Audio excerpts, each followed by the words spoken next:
What's up, everyone? Welcome to today's Life Journal Jumpstart. My name is Poakela Palakiko, and I'm so excited that I get to be with you today. And today is August 13, and we're going to be walking to the book of Jeremiah 13 to 15 and John 15. And so you're going to see in Jeremiah 13 as God continues his interaction with Jeremiah and Jeremiah with the people of Israel, and how much the message of God still stands strong, that he wants the people to repent, return, and obey his commands.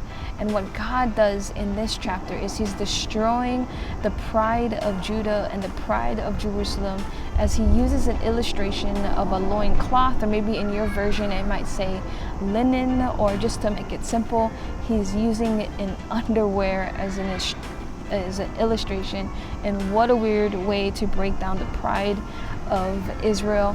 But as Jeremiah takes action to precede the request of God, what we see is the linen becomes clean, and as Jeremiah proceeds on hiding it, putting it in certain places, and as he retrieves back the linen, the linen becomes ruined. And so God is saying, hey, this is the same way that the people of Israel is. They were clean, they cling to me before, but now because they have strayed away from me, they've become ruined and worthless.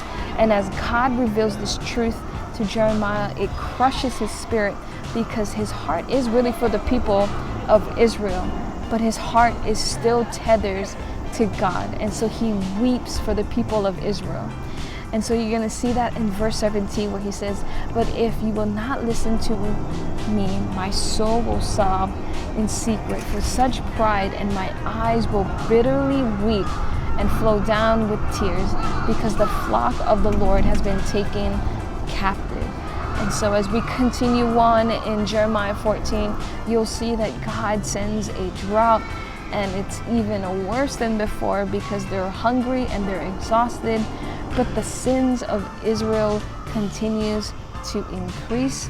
And so in Jeremiah 15, as he continues to deliver messages from God to the people of Israel, the people started to turn on Jeremiah, which kind of almost puts him into a moment of depression. And so if you're reading that, you're going to learn so much from Jeremiah on that part. And then we're going to jump over into John 15.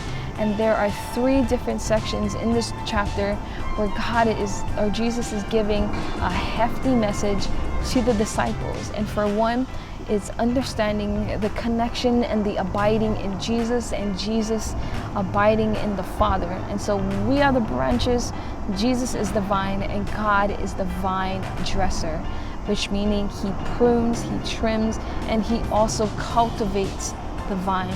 And the second thing about this chapter is that Jesus is telling disciples, hey, there's an exchange, there's a change in the relationship with each other, that they're no longer followers, but now they're called friends. And I love it what it says in verses 12 to 14, that this is my command, that you love one another as I have loved you. No greater love has no one than that one that lays down his life for his friends. And you are my friends. And if you do what I command you. And I love that. And so you'll see at the ending of chapter 15 where, hey, haters are going to hate. And so Jesus is letting his disciples know, hey, there are going to be people who may hate you, may dislike you because you are following me or you love me. But Jesus also encourages them, hey, do not lose sight of the reward that's at the end. Continue to keep walking with me.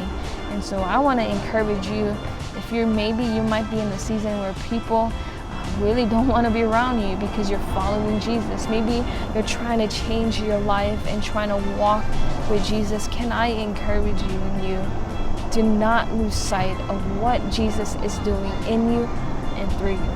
Well, thank you so much for joining me today, and I hope to see you again tomorrow. Bye-bye.